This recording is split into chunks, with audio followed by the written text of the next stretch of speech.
ओम नमः शिवाय. मित्रांनो, जर तुमचं वय 60 वर्षापेक्षा जास्त असेल आणि रोज सकाळी उठल्यावर किंवा संध्याकाळी थोडं काम केल्यावर मान दुखते, कडक होते किंवा हलवताना त्रास होतो, तर याकडे दुर्लक्ष करू नका.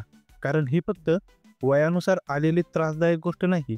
ही तुमच्या शरीराची एक चेतावणी आहे, की तुमच्या हाडांमध्ये, स्नायूंमध्ये आणि नसांमध्ये बदल सुरू झाले आहेत.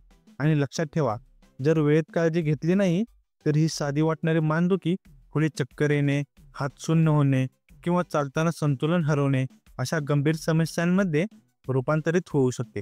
म्हणून हा व्हिडिओ शेवटपर्यंत नक्की बघा, कारण आज आपण जाणून घेणार आहोत मानदुखी मागचं खरं कारण आणि ती कायमची कमी करण्याचे सोपे घरगुती आणि आयुर्वेदिक उपाय. वय जसं वाढतं तसं आपल्या गर्दनमधल्या हाडांमधील कुशन म्हणजेच सर्वायकल डिस्क झीज होऊ लागते.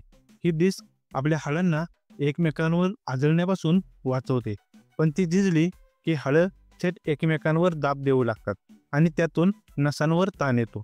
या दाबामुळेच मानदुखी सुरू होऊ लागते, हात सुन्न होतो किंवा डोकं जड वाटतं. शिवाय वयानुसार शरीरातील कॅल्शियम, व्हिटॅमिन डी आणि स्नायूंची ताकद कमी होते, रक्तपुरवठा घटतो आणि त्यातून मानदुखी वाढते. बऱ्याच वेळा चुकीच्या झोपाच्या सवयींसुद्धा मोठे कारण ठरतात. उंच उशी, पोटावर झोपणे, फोनकडे बराच वेळ खाली मान करून पाहणे, हे सगळं गर्दनवर ताण आणतं आणि जेव्हा हा ताण दीर्घकाळ राहतो तेव्हा दुखणं सतत जाणवते. जर तुम्हाला मान हलवताना कटकट आवाज येत असेल, डोक्याच्या मागच्या भागात दुखत असेल, हात सुन्न होत असतील किंवा संतुलन बिघडत असेल, तर हे दुर्लक्षित करू नका. कारण ही लक्षण सांगतात की नसांवरचा दाब वाढतोय. हे सुरुवातीला हलकं वाटेल, पण दुर्लक्ष केलं तर पुढे चालणंही अवघड होऊ शकतं. आता उपाय पाहूया. सर्वात पहिला आणि सोपा उपाय म्हणजे गरम पाण्याची पट्टी. दररोज सकाळी आणि संध्याकाळी मानेला 10 मिनिट गरम पाण्याची पट्टी ठेवा. त्यामुळे रक्तप्रवाह वाढतो, स्नायू मोकळे होतात आणि दुखणं कमी होतं. मित्रांनो, इथेपर्यंत व्हिडिओ आवडला असेल तर व्हिडिओला लाईक करा, चॅनल सबस्क्राईब करा आणि कमेंटमध्ये ओम नमः शिवाय लिहायला विसरू नका. दुसरा उपाय म्हणजे तिळाचं किंवा नारळाचं तेल हलकं कोमट करून झोपण्यापूर्वी मानेला हळूवार मसाज करा. स्नायूंवरील ताण कमी होतो आणि झोप चांगली लागते. तिसरा उपाय, झोपताना उशी योग्य उंचीची ठेवा. खूप उंच किंवा खूप पातळ उशीमुळे मानेला विचित्र वाकणं लागतं आणि वेदना वाढतात. चौथा उपाय म्हणजे सकाळी थोडं सूर्यस्नान करा. 10 ते 15 मिनिटं सूर्यप्रकाशात राहिल्याने व्हिटॅमिन डी तयार होते आणि हाडं मजबूत राहतात. पाचवा उपाय म्हणजे दररोज हलके मान व्यायाम करा. वर खाली, उजवीकडे डावीकडे आणि हलकं फिरवण्याचा व्यायाम करा.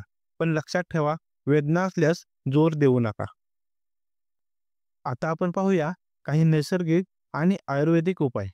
आयुर्वेदानुसार मानदुखीचं मूळ कारण आहे वात दोष वाढणे. म्हणून वात कमी करणारे पदार्थ खा. गंधार हरतकी चूर्ण रात्री झोपण्यापूर्वी कोमट पाण्यासोबत घ्या. याने शरीरातील वात संतुलित राहतो. अश्वगंधा आणि शतावरी चूर्ण शरीरातील स्नायूंना आणि हाडांना बळकटी देतात.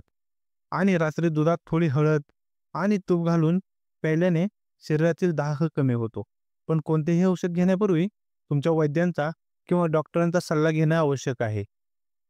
त्या आहाराबद्दल, मानदुखी कमी ठेवायची असेल तर आहारात दूध, तूप, तीळ, बदाम, अक्रोड, हिरव्या भाज्या आणि हळद यांचा समावेश करा.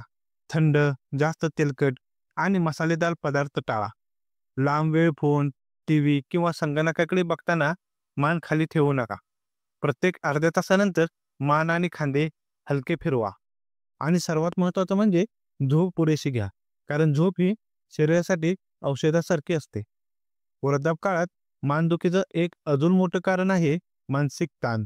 चिंता, काळजी आणि एकटेपणामुळे स्नायू नेहमी ताणात राहतात.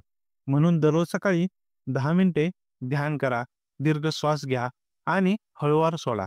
याने मन शांत होते आणि शरीरातला ताणही हळूहळू कमी व्हायला लागतो. जर वेदना सतत वाढत असतील, हातात झिंझण्या येत असतील किंवा संतुलन बिघडत असेल, तर डॉक्टरांचा सल्ला घेणं गरजेचं आहे.